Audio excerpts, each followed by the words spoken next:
बिस्मिल्लाहिर्रहमानिर्रहीम। अस्सलाम वालेकुम नाज़रीन, आप देख रहे हैं रियासत अवाम। मेरा नाम राय साकिब है। नाज़रीन, आज के शो में ज़रा डिस्कस करेंगे पाकिस्तान अल्हम्दुलिल्लाह पूरी दुनिया के लिए इस टाइम के ऊपर सेंटर ऑफ अटेंशन है। ईरान, इजराइल, अमेरिका जंग के अंदर जो पाकिस्तान रुकवाने के लिए जो पाकिस्तान का किरदार इस टाइम के ऊपर है वो कलीदी है, और इंशाल्लाह होप्स बहुत हाई है कि इंशाल्लाह पाकिस्तान डिलीवर भी करेगा। एट द सेम टाइम कुछ इस तरह के मामलात इकोनॉमिक हिट्स को लेकर भी डेवलप होते जा रहे हैं कि पाकिस्तान को भी काफ़ी क्रूशल स्टेप्स लेने पड़ेंगे, काफ़ी मुश्किल इकदाम करने पड़ेंगे, मुश्किल हालातों वाक़यात में मुश्किल फैसले लेने पड़ेंगे। उसमें से lockdown is one of the possibilities. उसका लोकली हमारे डोमेस्टिक बिजनेसेस के ऊपर, हमारी लोकल या डोमेस्टिक इकोनॉमी के ऊपर क्या असरात होंगे उसके ऊपर भी बात करेंगे। और नंबर 3, ये जो स्ट्रेट ऑफ होर्मुज़ से आज कुछ जहाज़ गुजरने की इत्तलात इसहाक डार साहब ने भी अनाउंस किया कि जनाब 20 के करीब जहाज़ पाकिस्तान के झंडे के साथ आज गुजर जाएंगे, और उसके बाद 2 जहाज़ डेली पाकिस्तान की रिक्वेस्ट के ऊपर स्ट्रेट ऑफ होर्मुज़ से गुजरने की ईरान इजाज़त देगा। क्या ये सिग्नलिंग है कि इन डेज टू कम चीज़ें बेहतर हो सकती हैं, या क्या ये सिग्नलिंग है कि अमेरिका, इजराइल, ईरान की शर्तों शराइतों के ऊपर बैठ कर कहीं बात करने के लिए विलिंग है? इस पर ज़रा बात करने के लिए मुझे ज्वाइन किया जनाब जौहर सलीम साहब ने। आप साबिक सफ़ीर हैं। जौहर साहब, अस्सलाम वालेकुम सर। जी अस्सलाम वालेकुम। Sir very kind of you, thank you very much for your time sir. Pakistan centre of attention है, हर इंटरनेशनल जरीदा, आज सुबह जब मैं उठा हूँ तो जो देख रहा था तो हर जगह पे इस्लामाबाद और पाकिस्तान का जिक्र है। Sir, are we capable enough? हम इंशाल्लाह डिलीवर कर लेंगे? जरूर जी, बिल्कुल। देखें, पाकिस्तान की इस वक्त जो डिप्लोमेटिक प्रोमिनेंस है तो उसकी कुछ वजूहात हैं। जो मेन वजह है, देखें, पाकिस्तान पे सब इत्मीनाद कर रहे हैं। जी बेशक वो ईरान हो, बेशक सऊदी अरब और खलीजी ममालिक हों, और बेशक वो अमेरिका हो, और पाकिस्तान के सबके साथ ही बहुत ही क्लोज ताल्लुकात हैं, बड़े बरादराना ताल्लुकात हैं ईरान के साथ, फ्रेटर्नल टाइज हैं, और बड़े नज़दीक तरीन सऊदी अरब के साथ भी, और इसी तरह जाहिर है अमेरिका के साथ भी एक जो है ना बहुत लॉन्ग स्टैंडिंग रिलेशनशिप है, बड़े क्लोज एंड कोऑपरेटिव। तो उसकी वजह से पाकिस्तान उन चंद मुल्कों में शामिल है इस वक्त जो इस वक्त इस काबिल हैं, जो इनमें अहलियत है इस चीज़ की, उस एतमाद की वजह से, उस क्रेडिबिलिटी की वजह से, कि वो एक फैसिलिटेटर का, एक मीडिएटर का रोल अदा कर सके। और इस्लामाबाद इस वक्त महवर बना हुआ है सफारती सरगर्मियों का। जी। अब देखें, ये फॉरेन मिनिस्टर जो आए हैं, इसमें देखें बड़ी अहमियत है इन सारे मुल्कों की। इजिप्ट और तुर्की वो मुल्क हैं इस्लामी दुनिया के जो बहुत ही जाहिर है अहम तरीन मुल्क हैं, लेकिन साथ ही साथ अगेन पाकिस्तान की तरह जिनके ताल्लुकात अच्छे हैं सारे फरीकों के साथ इस जंग के। फिर सऊदी अरब तो खुद जाहिर है कि एक लिहाज से वो सारे खलीजी यस। ममालिक को भी रिप्रेजेंट कर रहे हैं इस वक्त इधर। और दूसरा ये कि उनके लिए तो यार, सऊदी अरब के लिए तो इस्लामी दुनिया में बहुत ही एक इंतहाई जो है इज्जत भी है। साथ ही साथ वो इस जंग में एक किस्म के फ्रीक भी बन गए हैं, क्योंकि ईरान तो मुसलसल जो है जी। उनके जो सिविलियन इंफ्रास्ट्रक्चर है सऊदी अरब का और खलीजी ममालिक का, उन पे अटैक्स कर रहा है। हाँ। जाहिर है वो रिटेलिएशन है, लेकिन जाहिर है रिटेलिएशन तो है। जौहर साहब, तो यहाँ पे एक इसलिए प्लीज सप्लीमेंट्री क्वेश्चन भी मेरा ले लीजिए, आपकी बात से ही मेरे जहन में आया। सर, सऊदी अरेबिया भी इस टेबल के ऊपर है नेगोशिएशन की, पाकिस्तान के साथ बैठा हुआ है, और सऊदी अरेबिया के ऊपर अटैक भी हो रहे हैं, एज यू जस्ट सेड कि वहाँ के सिविलियन इंफ्रास्ट्रक्चर के ऊपर भी अटैक्स हो रहे हैं। सर, 2-3 ममालिक वो हैं जो ईरान के बिल्कुल साथ खड़े रहे इस सारे क्राइसिस के अंदर। पाकिस्तान तो अमेरिका, ईरान दोनों के दरमियान मीडिएटर थ्रू आउट बना रहा। सर, इज इट पॉसिबल कि सऊदी अरेबिया कोई गारंटोर हो इस टाइम के ऊपर अमेरिका के एंड के ऊपर कि भाई in days to come America कोई अटैक नहीं करेगा ईरान के ऊपर? Are you getting my question sir? जी बिल्कुल, आपका सवाल जो है वो अहम है, बिकॉज वो ईरान की एक शर्त तो यही है ना, क्योंकि वो कह रहे हैं कि बार बार हम पे अटैक्स हो जाते हैं, तो इसकी गारंटी कौन करेगा। अच्छा, वो गारंटी जो है मेरा ख्याल है कि इंटरनेशनली उसमें कई मुल्क इन्वॉल्व हो सकते हैं, और इसलिए ये जो नशिस्त है ये भी अहम है, जिसमें जो ये सब हैं। और फिर सऊदी अरब, बिल्कुल सऊदी अरब का भी एक जो है ना अमेरिका के साथ भी बड़ा खसूसी ताल्लुक है, जी। रिश्ता है। और फिर पाकिस्तान के साथ भी, और पाकिस्तान और सऊदी अरेबिया के दरमियान तो वो SMDA भी है, एक बहुत ही जो है ना म्यूचुअल डिफेंस एग्रीमेंट भी है। और देखिए, अब ये अगर फैसल बिन फरहान इधर आए हैं तो उसकी एक स्पेशल सिग्निफिकेंस है। फैसल बिन फरहान जो है इत्तेफाक से, जब मैं जर्मनी में सफीर था तो ये भी जर्मनी में सफीर थे उस वक्त सऊदी अरब के, तो जी। ज़ाहिर है मैं को पर्सनली भी बहुत जानता हूँ। अब तो सफारत इसमें फॉरेन मिनिस्टर के तौर पे काफी साल से हैं ये, जी। और जाहिर है इंतहाई तजर्बाकार भी हैं और बहुत करीब भी हैं ये मोहम्मद बिन सलमान के पर्सनली भी। तो इसलिए मैं समझता हूँ कि बिल्कुल सऊदी अरब जो है वो उन मुल्कों में शामिल है जो एक किस्म के जो है ना, देखिए उसमें गारंटर्स जो है, ये गारंटर्स जो है वो बेसिकली जो है ना इन प्रिंसिपल ही होंगे ना, क्योंकि अमली तौर पे तो देखें गारंटर्स कंट्रीज एक अमेरिका जैसी सुपर पावर के आगे क्या कर सकते हैं। लेकिन उसमें ये होता है कि जो वो उसका एक डिप्लोमेटिक वेट होता है इन चीजों का, तो उसमें लेकिन मैं ये समझता हूँ कि आने वाले दिनों में चीन का रोल भी इसमें अहम होगा, बिकॉज चीन का। चीन वो मुल्क है, जी चीन वो मुल्क है जिसकी ईरान पे अगर किसी मुल्क की सबसे ज्यादा लेवरेज है तो वो चीन की है। और वो क्यों? वो इस वजह से कि ईरान का 90% तेल जो है वो चीन खरीदता है। और फिर दूसरी चीज है कि चीन से उनकी जो तिजारत है वो उनके लिए सबसे अहम है। इवन जो उनकी डिफेंस है, दफाई की जो दफाई सलाहियत आप इस वक्त देख रहे हैं, जो है ना ईरान की जो उनके मिसाइल सारे, और ये जो इस वक्त इतनी रिटेलिएशन है, तो इसमें दो टेक्नोलॉजीज इस्तेमाल हो रही हैं। इसमें जो सॉफ्टवेयर है, एक समझ लें आप, जो इसकी वो सारा रशियन, एक किस्म की रशियन टेक्नोलॉजी है, वो जो डिजाइन हैं और बाकी जो चीजें हैं, लेकिन जो उसके पार्ट्स कंपोनेंट्स होते हैं वो खासे ज्यादा चीन से आते हैं। वो ऐसे कंपोनेंट्स हैं जो डुअल यूज कंपोनेंट्स होते हैं, जो मुख्तलिफ चीजों के लिए यूज हो सकते हैं। मिसाल के तौर पर उसमें कई इलेक्ट्रॉनिक्स के कंपोनेंट्स बहुत ज्यादा होते हैं, फिर आपको एलॉयज चाहिए होते हैं मुख्तलिफ धातुओं के, तो बहुत सी जाहिर है कि बेशुमार कंपोनेंट्स हैं जो ज्यादातर चीन से। तो चीन की उनके ऊपर लेवरेज बहुत ज्यादा है, और पाकिस्तान के जो चीन के साथ बहुत ही मिसाली ताल्लुकात हैं, और चीन जाहिर अगर पाकिस्तान किसी इनिशिएटिव में आएगा तो चीन उसको पूरी तरह सपोर्ट करेगा। तो मैं समझता हूँ कि वो चीज जो है बहुत अहम होगी जौहर आने साहब, वाले इस पे दिनों एक और चीज जो सबके सामने at this moment, financial crisis पूरी दुनिया फेस कर रही है और इन डेज टू कम ये सीवियर होने जा रहे हैं। सर, आई एम श्योर कि आप बाकी दुनिया के डिप्लोमेट से भी अभी भी राब्ते में होंगे, कोई बातचीत होती रहती होगी। सर, पूरी दुनिया बिल्कुल क्या बिल्कुल समझती सर। है, who exactly is responsible for these financial crisis? America, Israel और ईरान? देखिए जो है ना, मैं ज़ाहिर है इस्लामाबाद में जितने भी एम्बेसडर्स हैं उनसे भी मेरा मुसलसल राब्ता रहता है। जो है ना, क्योंकि मैं इस इंस्टीट्यूट ऑफ रीजनल स्टडीज को भी हेड कर रहा हूँ, तो वो आते भी हैं मेरे पास। तो देखिए, अब वो ये किसी एक साइड को ब्लेम नहीं करते वो, ठीक है ना जी। वो ये समझते हैं कि इसमें देखें, जाहिर है कि जो यूरोपियंस अगर उनसे बात करें तो वो समझते हैं कि जी ईरान का जो न्यूक्लियर प्रोग्राम है वो एक खतरा था, लेकिन ये मसला पीसफुली हल होना चाहिए था। अमेरिका की भी वो जो है ना, जब ये जंग का एक्शन है उसको भी कई यूरोपियंस और दूसरे एम्बेसडर्स इतनी पॉजिटिवली नहीं देखते। साथ ही साथ इसराइल का जो रोल है, अच्छा इसराइल के रोल पे तो मेरे ख्याल है एक किस्म का कंसेंसस है सबका कि जी वो जो है ना कोई बहुत ज्यादा पॉजिटिव नहीं रहा पिछले सालों में।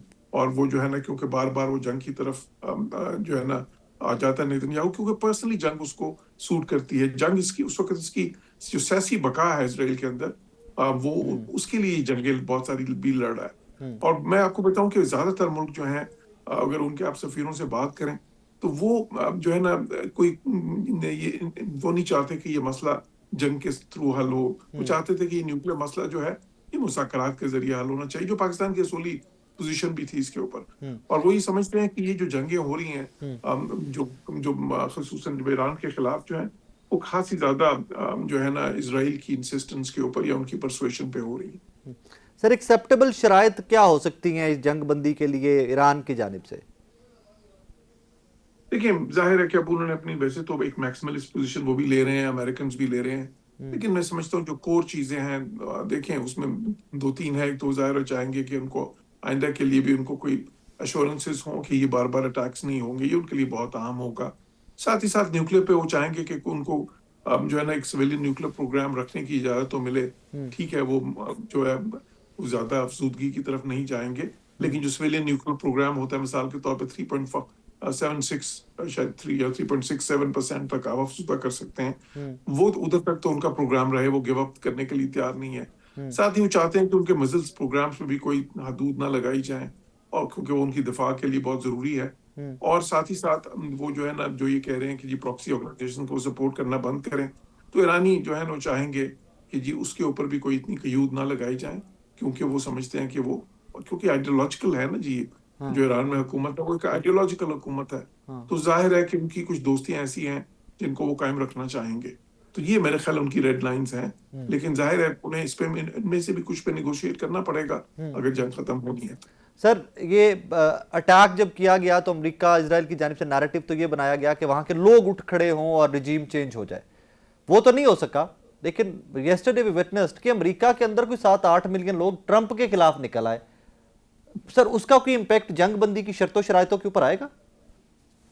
देखिए अमेरिका में बिल्कुल ये जो है ना नो किंग्स जो के नाम से ये कराते हैं डेमोन्स्ट्रेशन, पहले भी करा चुके हैं। जी तो वो जो तादाद होती है वो पूरे अमेरिका के सारे शहरों के वो जितने लोग जी, निकले ऐसे ही होते हैं उनको वो मिला के करते हैं। ये पहले भी हुए हैं। प्रेसिडेंट ट्रंप इसका कोई खास असर नहीं लेते। हम्म वो असर सिर्फ एक चीज का लेते हैं कि उनकी जो हार्ड कोर सपोर्ट है, जो रिपब्लिकन जिसको मेगा कॉन्स्टिट्यूएंसी कहते हैं ना, मेक अमेरिका ग्रेट हम्म, अगेन में जो बिलीव रखते हैं, जो ट्रम्प के समझ लें बहुत ही आर्डेंट सपोर्टर्स हैं, जी बहुत ही ज्यादा जो उनके शायक हैं इस हद तक कि उनकी हर पॉलिसी से इत्तेफाक करते हैं। हम्म तो वो चाहते, जब तक उनमें ट्रम्प की सपोर्ट कायम है तो उन पे वो वाला प्रेशर इतना नहीं आएगा, सियासी प्रेशर जो है। हम्म अभी भी जो लेटेस्ट पोल्स हुए हैं अमेरिका में, हम्म, उसमें 90% ऑफ द रिपब्लिकन जो उनके जो खसूसन जो उनकी मैगा सपोर्ट है जी। वो इंटैक्ट है, भी उनको सपोर्ट करें। तो मैं समझता हूँ अमेरिका में लेकिन एक सर गैर ओवरऑल तो उनकी डिक्लाइन आया ना, ओवरऑल तो उनकी मकबूलियत में डिक्लाइन आया। ओवरऑल आया है, और वो उनको कोई उस पे इतना असर वो लेते नहीं है उसका, क्योंकि वो उनकी मकबूलियत पहले भी पिछली टर्म में भी इसी के करीब रही थी, कभी हाँ इससे ज्यादा ऊपर नहीं गई थी। इस टर्म में भी इससे पहले भी काफी नीचे आ चुकी थी ओवरऑल जो है ना। हाँ लेकिन वो उनको फिक्र होती है सिर्फ अपनी वो जो मेगा कॉन्स्टिट्यूंसी है, हाँ रिपब्लिकन्स की जो सपोर्ट है उसको इंटैक्ट को देखें। नेक्स्ट इलेक्शंस भी जब होंगे अक्टूबर में, तो हम्म उसमें अगर रिपब्लिकन वोट इंटैक्ट रहता है तो फिर तो उनको फर्क नहीं पड़ेगा। हम्म, उनको फर्क पड़ेगा अगर रिपब्लिकन वोट टूटता है। हाँ, लेकिन जो जिस चीज से फर्क पड़ रहा है जी वो ये है कि अगर ये जो इकोनॉमी, जो दुनिया की इकोनॉमी पे जिस एग्जैक्टली तरह सर, असर, फाइनेंशियल हिट तो अमेरिका भी ले रहा है ना इस वॉर में।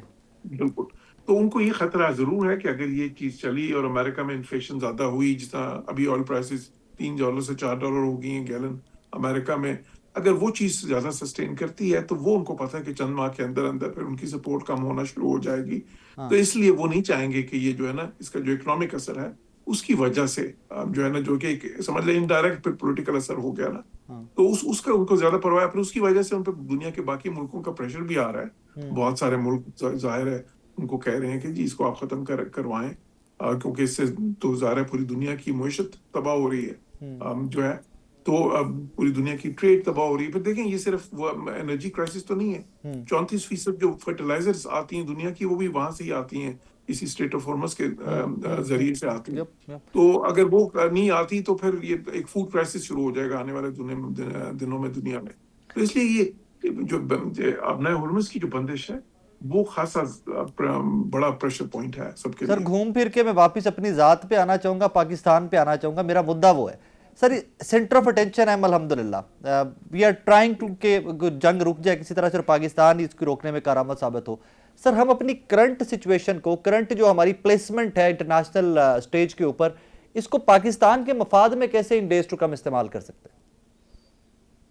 बिल्कुल जी, बड़ा अहम नुक्ता है, और मैं इस पे बारहा ये कह चुका हूँ कि देखें पाकिस्तान की डिप्लोमेटिक प्रोमिनेंस हम ये देख रहे हैं कि पिछले ये कुछ अरसे में बहुत बड़ी है, खुसूसन पिछले एक साल में जो है।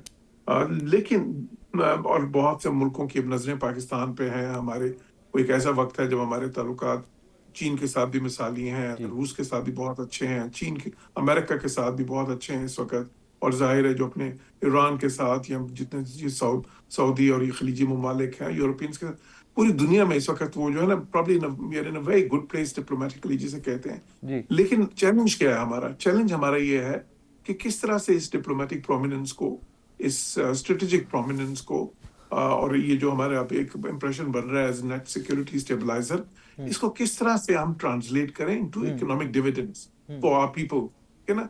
क्योंकि वो हमें करने हैं इस वक्त। क्योंकि देखिए हमारी मुईशत अभी भी बड़ी वनरेबल है। जी अभी तक हमारी इकोनॉमी जॉब्स जो है ना, ये नौकरियां प्रोड्यूस नहीं कर रही।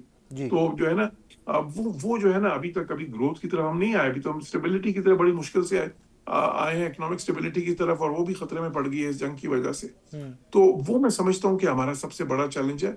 और देखिए डिप्लोमेसी का इम्तिहान आखिर में यही होता है कि वो कितनी पीपल सेंट्रिक है, कि उसका फायदा आपके अवाम को क्या पहुंच रहा सर है। एक मोटा तो सा इसलिए सवाल इसमें, हमारा इज इट चैलेंज है पॉसिबल कि जी। इन डेज टू कम हम पाकिस्तान ईरान से तेल खरीद सके?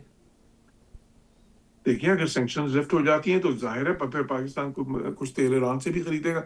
देखिए पाकिस्तान अभी दुनिया के उन मुल्कों में शामिल है जिसकी रिलायंस गल्फ ऑयल पर सबसे ज्यादा है, जी तकरीबन 90-95% तक। ऐसे ही इतनी किसी भी की भी नहीं है। इंडिया की 50% है, हम्म चाइना की कोई 30-40% है, हम्म बाकी साउथ कोरिया जापान की भी इसी तरह कम है, पाकिस्तान की सबसे ज्यादा। हम्म तो पाकिस्तान को उसको डाइवर्सिफाई तो करना चाहेगा पाकिस्तान। और हम्म फिर खसूसन देखें ईरान से तो आपको ये भी फायदा है ना कि वहां से तो लैंड रूट से ही तेल आ सकता जी है, ऐसे ही क्योंकि आपका 900 किलोमीटर का बॉर्डर है ईरान के सर, साथ। इलीगली तो पहले तो भी आ रहा ना। तो हाँ जी, लेकिन असल ट्रेड तो वो होती है ना जो जी। लीगल ट्रेड हो, जो और वो मतलब और पाकिस्तान तो नहीं चाहेगा लीगल ट्रेड करना, पाकिस्तान तो लीगल ट्रेड करना चाहता है ना। फेयर ना, आप नहीं मैं चाहो सिर्फ आप रूट्स की बात करूं कि रूट्स तो पहले भी लोगों ने बनाए हुए हैं, वो तो हाँ, अब। रूट्स तो बने हुए हैं जी और बड़ी मिकदार में तेल आ सकता है, और ईरानी तेल फिर जाहिर है सस्ता भी है, जी जो है ना, जी। ऑयल से। तो अगर ये सैंक्शन लिफ्ट हो जाए, फिर देखें सिर्फ तेल का मसला नहीं है ईरान के साथ, तो आपकी वो गैस पाइपलाइन की बात यप बीच में अटकी हुई है। यप। अगर सैंक्शन लिफ्ट हो जाए और वो गैस पाइपलाइन बहाल हो जाए, उसका मंसूबा जो है, तो एकदम आपको बड़ी सस्ती गैस मिलना शुरू हो जाएगी। तो आपका पाकिस्तान को तो उस पर बहुत ज्यादा फायदा होगा अगर ईरान पे से सैंक्शन लिफ्ट हो जाए तो। जौहर साहब, thank you very much, very kind of you वक्त का। नाजरीन, जनाब जौहर सलीम साहब की गुफ्तगू आपने सुनी। एक छोटा सा ब्रेक के बाद वापस आ रहे हैं, मेरे साथ रहिए। नाजरीन, आज के इस सेगमेंट में ज़रा बात करते हैं कि मुमकिन कार्रवाइयाँ अब ईरान को लेकर अमेरिका और इसराइल की क्या हो सकती हैं। बिकॉज तहम गोइयाँ ये भी हैं कि बूट्स ऑन ग्राउंड जिसकी काफ़ी हफ्तों से बाजगश थी, इवेंचुअली वो भी लग रहा है कि कुछ मटेरियलाइज हो रहे हैं, वो मैटर्स भी। बट बिफोर इट के मैं उसकी जानिब आऊँ, पाकिस्तान आपको पता है कि मरकज़ निगाह बना हुआ है, और क्या जो पाकिस्तान के अंदर काविशें जारी हैं डिफरेंट ममालिक के वज़राए ख़ारजा जो यहाँ पर बैठक में के लिए आए हुए हैं, क्या ये भी कुछ कंक्लूड हो सकेंगी, और ये कंक्लूड होती हैं तो क्या बूट्स ऑन ग्राउंड वाला मामला रुक जाएगा? इसके ऊपर ज़रा बात करते हैं। हमें ज्वाइन किया रियर एडमिरल रिटायर्ड जनाब फैसल अली शाह साहब ने। एडमिरल साहब, अस्सलाम वालेकुम सर। वालेकुम sir, very kind of you, thank you very much for your time. Sir, let's start with boots on ground. Do you think it's possible in given scenario, एक तरफ मुज़ाकरात हो रहे हैं, एक तरफ अमेरिका भी मुज़ाकरात की बात कर रहा है, पाकिस्तान में भी बड़ी बैठकें हो रही हैं, पूरी दुनिया का मरकज़ निगाह इस टाइम पे पाकिस्तान है, boots on ground still an option sir? जी, शुक्रिया मुझे प्रोग्राम में लेने का। बूट्स ऑन ग्राउंड देखें, ईरान में अगर जनरली आप सोचें तो उनकी ज्योग्राफी ऐसी है कि वो किसी भी लैंड फोर्स को कंज्यूम कर सकती है, और अगर आप किसी मतलब पॉपुलेशन सेंटर्स में बूट्स ऑन ग्राउंड उतारना चाहते हैं मेन लैंड ईरान में, तो आपको पब्लिक सपोर्ट तो वहाँ पे इतनी हासिल नहीं है, क्योंकि आपकी कोशिशों के बावजूद लोग सड़कों पर नहीं निकले अपनी हुकूमत के खिलाफ, उन्होंने हुकूमत का तख्ता नहीं उल्टा है। तो मेरा ख्याल है कि बूट्स ऑन ग्राउंड अगर कोई प्लान कर रहा है तो वो, जैसे ट्रम्प साहब ने कहा है कि वो खर्ग आइलैंड पे कर सकते हैं, जी या स्ट्रेट ऑफ होर्मुज के कहीं आसपास में किशम आइलैंड है वहां पे, उस पे कर सकते हैं, ताकि स्ट्रेट ऑफ होर्मुज का किसी तरह से कंट्रोल हासिल किया जाए। अच्छा, इन आइलैंड्स पे भी इन्वेजन करके और इनको कब्जा करने से मुराद ये नहीं होगा कि यहाँ से कोई स्ट्रेट ऑफ होर्मुज के लिए ऑपरेशंस लॉन्च किए जाएं, बल्कि एक बार्गेनिंग चिप के तौर पे शायद इस्तेमाल करने के लिए ये कर रहे हैं कि तुम स्ट्रेट ऑफ होर्मुज को खोलो तो हम इन आइलैंड्स का कब्जा छोड़ देंगे। अब आइलैंड्स की जंग ऐसी होती है साकिब के, एक आइलैंड पे एक डिफेंसिव फोर्स बैठी हुई है, आप जी बहुत ज्यादा बॉम्बिंग करके उसको हटा तो सकते हैं और फिर खुद अपनी फोर्स को उतार सकते हैं वहां पे, लेकिन जब आप अपनी फोर्स को उतारते हैं आइलैंड पे तो वो खुद एक सिटिंग डक बन जाती है, हाँ, क्योंकि जो अपोजिंग फोर्स है उसके पास मिसाइल भी सब मौजूद है, रॉकेट्स भी fair enough. मौजूद हैं और ड्रोन्स भी मौजूद हैं। तो उसके लिए आपको बहुत ज्यादा साजो सामान लाने की जरूरत है, साथ आपको शिप्स लाने की जरूरत है उस आइलैंड के आसपास, जो मिसाइल डिफेंस एक शील्ड प्रोवाइड करें वहां पे जो आपकी फोर्सेस उतरेंगी, या आपको कोई ऐसे पोर्टेबल सिस्टम्स लाने की जरूरत है जो कि आइलैंड पे आप उनको उतारें, जल्दी से फिक्स करें, ताकि जो ईरानियन फोर्स है उसकी जो अटैक्स हों उनको रोकने में कामयाब हो। तो ये एक बड़ा कॉम्प्लेक्स किस्म का सिनेरियो होगा, और कैसे ये प्लान करते हैं थोड़ा सा मुझे अभी समझ नहीं आ रहा है, क्योंकि स्ट्रेट ऑफ होर्मुज से उनके शिप्स गुजर नहीं सकते हैं। ईरान ने मुकम्मल कंट्रोल हासिल किया हुआ है, अगर शिप्स गुजरते हैं तो फिर बहुत ज्यादा वहां पे नुकसान होने का एहतमाल है। तो ये मेरा ख्याल है सर, दैट वाज माय कि नेक्स्ट क्वेश्चन, जिसको आपने ऑलरेडी एड्रेस कर दिया। मैं यही सवाल पूछने लगा था कि इज इट पॉसिबल कि अगर कैप्चर कर भी लिए जाएंगे आइलैंड तो इनके ऊपर कब्जा रखा जा सकेगा, या सिर्फ ये बार्गेनिंग चिप है? आपने उसको ऑलरेडी एड्रेस कर दिया। So what matters here is के राइट नाउ ईरानियन नेवी की क्या सिचुएशन है? क्या वो कंटिन्यू कर सकेंगे इसी तरह के सर्कमस्टांसेस में, जिस तरह ट्रंप क्लेम करते हैं कि हमने कंप्लीटली खत्म कर दिया हुआ ईरानियन नेवी को? जी, ये अच्छा सवाल है आपका, बहुत लोगों के जहनों में ये काफी बाज़गश कर रहा है। ईरान की दो नेवीज हैं, एक नेवी है अर्तिश नेवी जिसके पास बड़े प्लेटफॉर्म्स हैं, शिप, सबमरीन्स, इस तरह की चीजें जैसे पाकिस्तान नेवी है या किसी भी और मुल्क की नेवी होती है, जी। और उस नेवी का मुकाबला यूएस नेवी से नहीं किया जा सकता। जो ट्रम्प साहब कह रहे हैं कि मैंने इनकी नेवी खत्म कर दी है, उसके बेसिस खत्म कर दिए हैं, तो पहली चीज तो ये कि मैं इस स्टेटमेंट को मनमत मानने को तैयार नहीं हूँ, हम्म। क्योंकि किसी इंडिपेंडेंट सोर्स से कोई मुसद्दका इतलात नहीं है, ना ईरान ने इसकी तस्दीक की है। हम्म।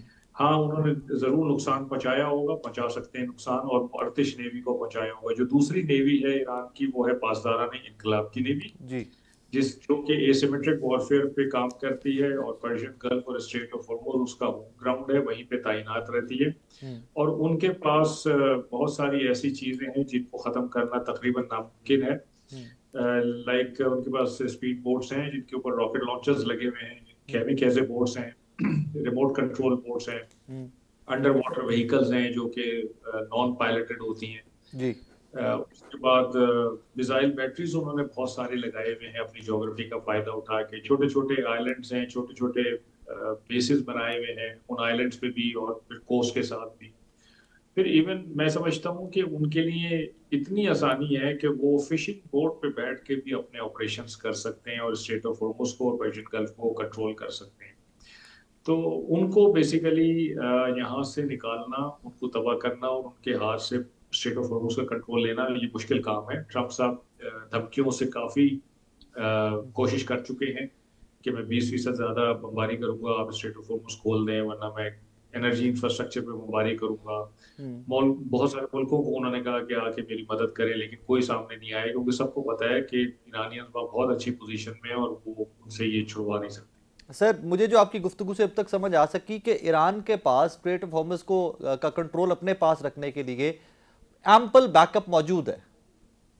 जी बिल्कुल ऐसी बात है। वो बिल्कुल आप सही समझें कि उनके पास बहुत अच्छी पोजीशन में वो लोग वहां पर डिप्लॉयड हैं, हाँ। और उनको उनसे ये खुलवाना बहुत मुश्किल काम है। इसीलिए ये दूसरे ऑप्शंस पे गौर कर रहे हैं कि या तो बातचीत के जरिए ईरान मान जाए और कहे कि जी जंग खत्म करते हैं और स्ट्रेट ऑफ हॉर्मुज में खोल देता हूँ, जी। या फिर ये कोई ऑल्टरनेट आइलैंड जो है उसको कब्जा करने की कोशिश करें और उसको बार्गेनिंग चिप के तौर पे यूज करें, या फिर सिविलियन इंफ्रास्ट्रक्चर पे इतना अटैक करें कि सिविलियंस बाहर निकल आए, अवाम निकल आए ईरान की बाहर, और आके अपनी हुकूमत को कहे, मजबूर करे कि जी आप जंग रोकें और स्ट्रेट ऑफ हॉर्मुज खोल दें। तो ये मेरे ख्याल है कि 3-4 ऑप्शन हैं जिन पे वो गौर कर रहे हैं। सर, अगर लोगों ने ही आके हुकूमतें बदलनी है तो फिर तो मैं रिसेंटली देख रहा था कि 7-8 लाख बंदा तो अमेरिका में डोनाल्ड ट्रंप के खिलाफ एहतजाज कर रहा है।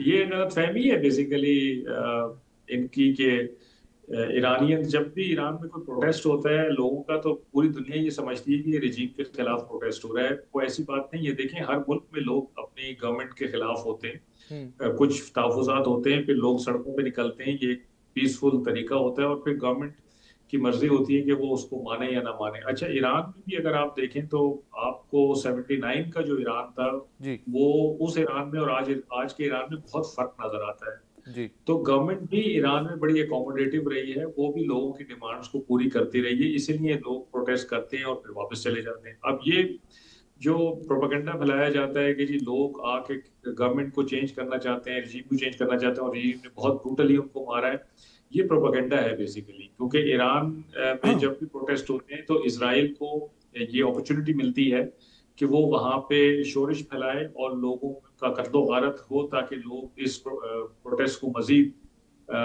सख्त करें और गवर्नमेंट के खिलाफ हो जाए। लेकिन ऐसा हुआ नहीं है। और मैं आपको एक और चीज बता दूं कि जितने भी प्रोटेस्ट हुए हैं आप वो उठा के देख लीजिए, किसी ने ये नहीं कहा है कि आप अमेरिका या इजराइल से मुआहिदा कर लें और ताकि हमारी जो इकोनॉमिक प्रॉब्लम्स हैं वो हल हो जाएं, या किसी ने ये नहीं कहा है कि अमेरिका और इजराइल को रिक्वेस्ट किया कि तुम आओ और आके हमारे मसले हल करो, हमारी रिजीम को हटाओ। ये किसी ने नहीं कहा। तो ये एक बिल्कुल गलत फहमी है, गलत प्रोपेगेंडा एक्चुअली फैलाया जाता है इन दोनों की तरफ से, इजराइल और अमेरिका की तरफ से, और बहुत सारे और मगरबी मीडिया की तरफ से। लेकिन ऐसा है नहीं। और अब शायद अब देखें, अब तो सारी चीजें सामने आ गई हैं कि जंग चौथे हफ्ते में है जी। और ईरान की जो असल वजह है खड़े रहने की, वो उनकी अवाम का रेजिलियंस है और अवाम की स्टेडफास्टनेस है कि वो लोग नहीं बिल्कुल बिफर रहे हैं और मुश्किलें झेल रहे हैं, लेकिन वो तितर बितर नहीं हो रहे। फैसल साहब, अगर मैं बड़ा सादा सा सवाल अपने व्यूअर के लिए बड़ी सादा सी जुबान में आपसे पूछूं, सर, इज इट पॉसिबल कि ये जंग प्रोलॉन्ग्ड हो, ये लंबा टाइम चले? मेरा ख्याल है कि अमेरिका चाहता है ये जंग खत्म हो, ओके। ईरान भी चाहेगा कि जंग खत्म हो, क्योंकि उसका नुकसान तो बहुत हो रहा है और बाद में जाहिर बात है कि तकलीफ होगी जब जंग खत्म होगी तो। लेकिन ईरान उस सूरत में जंग खत्म करना चाहता है जब उसके अहदाफ उसको मिल जाए। फॉर एग्जाम्पल, एक तो वो ये चाहता है कि ये जंग दोबारा फिर उसके ऊपर मुसल्लत ना की जाए, ये आखिरी जंग साबित हो। और इसीलिए वो आर या पार की गेम खेल रहा है। वो दीवार से लगा हुआ है और उसके पास जो चीज है वो उसको यूज कर रहा है, जो हरपा है उसको इस्तेमाल कर रहा है। लेकिन उसका मुद्दा ये है कि ये आखिरी जंग होनी चाहिए, इसके बाद मेरे ऊपर जंग मुसल्लत नहीं करनी है। फिर ईरान, जाहिर बात है कि और बहुत सारे जो कंडीशंस हैं जो उसके सामने रखी गई हैं, उनमें से मिसाइल वाली जो बैलिस्टिक मिसाइल की जो रेंज की या लिमिट करने की कंडीशन है, मेरा ख्याल है वो नहीं मानेगा, क्योंकि उससे उसका दिफा अफेक्ट होता है। अच्छा, इजराइल जो है उसमें तबाही काफी हो रही है, लेकिन फिर भी मुझे लगता है कि बेंजामिन नेतन्याहू चाहेंगे कि ये जंग तवील हो, लंबी हो, चलती रहे, क्योंकि उनकी सेफ्टी इसी में है। तो अब आप देखें तो मुझे एक और खदशा नजर आ रहा है कि ये जंग का दायरा अब फैल रहा है, क्योंकि यूक्रेनी सदर को आपने देखा कि उन्होंने यूएई और कतर के साथ मुआहदे किए हैं और वो इंटेलिजेंस भी प्रोवाइड कर रहे हैं रशिया के खिलाफ, कि रशिया जो ईरान की कोई अगर मदद कर रहा है किसी किस्म की, तो वो इंटेलिजेंस यूक्रेन प्रोवाइड कर रहा है। ये एक बड़ा डेंजरस सिनेरियो डेवलप हो रहा है, क्योंकि 5 दिन पहले रशिया ने भी ये बयान दिया है कि हम ईरान की टेरिटोरियल इंटेग्रिटी और सॉवरेनिटी के साथ बिला मशरूत तौर पे खड़े हैं। तो अगर यूक्रेन इस जंग में आ जाता है अरबों के साथ और अरब ममालिक शामिल हो जाते हैं बाज़ाब्ता इस जंग में, तो फिर मेरा ख्याल है कि रशिया को भी इसमें आना पड़ेगा और ये जंग फिर बढ़ती चली जाएगी। और फिर जो एक बात हो रही थी कि जी वर्ल्ड वॉर 3 की क्या तरफ हम जा रहे हैं, तो फिर जाहिर बात है कि उससे मत जाती हुई जंग नजर आएगी। फैसल साहब, thank you very much, very kind of you, बहुत शुक्रिया आपके वक्त का। फैसल अली शाह साहब की गुफ्तगू आपने सुनी। एक छोटा सा ब्रेक के बाद वापस आ रहे हैं, मेरे साथ रहिएगा। नाज़रीन, आज हम श्योर कि आप तमाम लोग तक भी एक खबर पहुंची होगी कि, और उस खबर को जैसे ही मेरे कानों में पड़ी तो मुझे वापस जाना पड़ा कोविड के दिनों में, जब स्मार्ट लॉकडाउन पाकिस्तान में भी था, पूरी दुनिया के अंदर भी लॉकडाउन लगे हुए थे, और एक बार फिर से ईरान इजराइल अमेरिका की जंग के बाद एक बार फिर से पाकिस्तान के अंदर बाज़गश्त की अंडर डिस्कशन एक लॉकडाउन की कुछ तजावीज़ हैं। वीकेंड के ऊपर लॉकडाउन होगा बज़ाहिर, जो अभी तक की इतलात आ रही हैं, कॉज इसमें कुछ डिटेल्ड अभी तक नहीं आ सकी, इसके मेरे पास डिटेल्स बहुत ज़्यादा नहीं आ सकी कि what exactly is going to happen. पहले शादियों की आई कि शादियों तक पे पाबंदी होगी तकारीब के ऊपर, फिर उसकी फर्दर आगे डिटेल्स आई कि नहीं जी शादियाँ होती रहेंगी, पब्लिक ट्रांसपोर्ट खुली रहेगी, प्राइवेट ट्रांसपोर्ट या गाड़ियाँ जो हैं उनके ऊपर पाबंदी होगी। उसके ऊपर डिटेल में बात करते हैं कि होने क्या जा रहा है। इमरान खान साहब के दौर के अंदर लॉकडाउन हमने देखा, अब एक लॉकडाउन आ रहा है, और ये लॉकडाउन तब आ रहा है कि जब स्टेट ऑफ हॉर्मुज़ से कुछ जहाज गुजर रहे हैं। 2 जहाज़ों की, आप इसहाक डार साहब की स्टेटमेंट हम श्योर कि आपने देखी होगी कि 2 जहाज एवरी डे गुजरने की ईरान ने इजाज़त दी है। हाँ, ऑयल प्राइसिंग इंटरनेशनल मार्केट में बहुत ऊपर है, लेकिन व्हाट्स कमिंग अवे इस पर ज़रा बात करते हैं। हमें ज्वाइन किया है जनाब हारून शरीफ साहब ने, आप माहिर मुईशत है। हारून साहब, अस्सलाम वालेकुम सर। जी sir very kind of you, बहुत शुक्रिया आपके वक्त का। सर मैं सादा सा वो एक सवाल रखूंगा जो मैं खुद भी जानना चाहता हूँ और अपने पाकिस्तानियों के लिए भी। Sir what's coming our way, क्या आ रहा है इस लॉकडाउन में, मेरे लिए, आपके लिए, पाकिस्तानियों के लिए क्या क्या आ रहा है सर? जी, प्रिडिक्ट करना बहुत मुश्किल है जी। इसको इकोनॉमिक्स में हम एक एक्सटर्नल या एक्सोजेनस शॉक कहते हैं, जो इस वॉर की शक्ल में आया है। ओके। वॉर की इंटेंसिटी जो है वो कम होने की बजाय लग रही है कि अगले दिनों में शायद बढ़ जाए, क्योंकि दोनों फरीक जो हैं उन्होंने पोजीशंस ली हुई हैं डिस्पाइट द डिप्लोमेटिक एफर्ट्स। ठीक है। उससे दोनों ऑयल और पेट्रोलियम की मार्केट्स और जो फाइनेंशियल मार्केट्स हैं ग्लोबली, जी, उनके अंदर डेंट बड़ा क्लियर दिखाई दे रहा है, क्योंकि जीसीसी का जो मॉडल था तेल प्रोड्यूसिंग कंट्रीज का, कि वो तेल की प्रोडक्शन भी अमेरिका और वेस्ट के हाथ में थी, और जो पैसे वो कमाते थे वो री इन्वेस्ट उन्हीं मार्केट्स में हो जाते थे। जी। सो वहां से अब पैनिक के सिग्नल्स बॉन्ड मार्केट्स के अंदर, एक्विटी मार्केट्स के अंदर आने शुरू हो गए हैं। हम तो डायरेक्ट नेबर हैं, हम एक इंपोर्ट डिपेंडेंट कंट्री हैं। हम 85% पेट्रोलियम की मसनूआत इंपोर्ट करते हैं। हम essential food items like pulses को इंपोर्ट करते हैं। तो जो इंपोर्ट बिल के ऊपर pressures for a variety of reasons बढ़ रहे हैं। एक तो तेल की कीमत है, और $10 बढ़ने से पाकिस्तान का $1 अरब का इंपोर्ट बिल बढ़ जाता है। सिमिलरली जो कॉस्ट ऑफ फ्रेट है और ट्रेड है वो सिग्निफिकेंटली ऊपर जा रही है, इंश्योरेंस है, और उसकी प्रिडिक्टेबिलिटी चैलेंज हो गई।